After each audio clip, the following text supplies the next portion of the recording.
Okay, here we are with another camera comparison. This time the iPhone 14 Pro and the Galaxy S21 FE. Once again, remember that the iPhone 14 Pro has the same camera setup as the iPhone 14 Pro Max, so the results should be the same.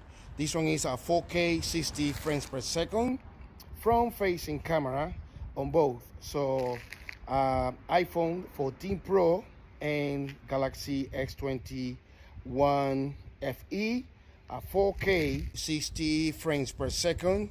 And let me move forward so you can check the stabilization.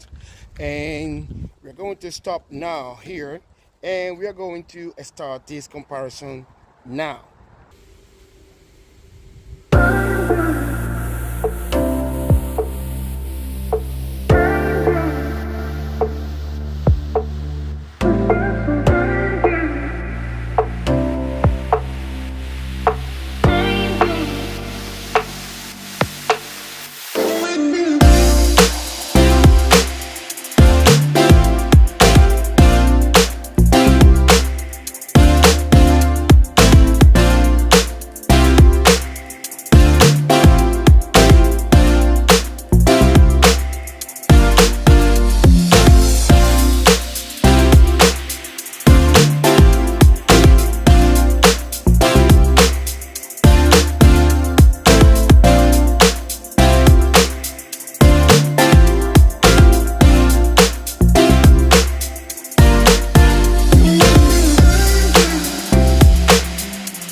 Okay, let's now do the 4K 30 frames per second. 4K 30 frames per second. And I'm going to move in this direction now. So iPhone 14 Pro and Galaxy S21 FE. 4K 30 frames per second. For what I can see in the viewfinder, it looks a little bit better. The sky in the background looks a little bit better on the iPhone 14 Pro, less blown out. And let me start panning around here and let's check the dynamic range. Let me lower it here. Let's see. Yeah, so let's see here, for instance. Yeah, more blown out on the S21 FE. Okay, let's now do the 1080p 60 frames per second. 1080p 60 frames per second. There is a little bit of noise in the background, but I think it's fine. So 1080p 60 frames per second, looking better now on the S21 FE for what I can see in the viewfinder, but you let me know anyway. So 1080p 60 frames per second, iPhone 14 Pro and Galaxy S21 FE at 1080p 60 frames per second. Let me keep panning around quickly. And let's see here, so the background, so better dynamic range on the S21 FE, but it looks like the wider field of view on the iPhone 14 Pro, but I'm not sure anyway. And let me move in this direction again, so you can check the stabilization. Okay, let's now do the 1080p 30 frames per second. 1080p 30 frames per second. What I'm going to do is to start by panning around and see how they perform in different angles. So iPhone 14 Pro and Galaxy S21 FE at 1080p 30 frames per second. And once again, I don't know, I can see that there's a wider field of view on the iPhone 14 Pro, but I'm not sure. I don't know if it is because of the screen is smaller, but I'll check that out later, and you can also let me know.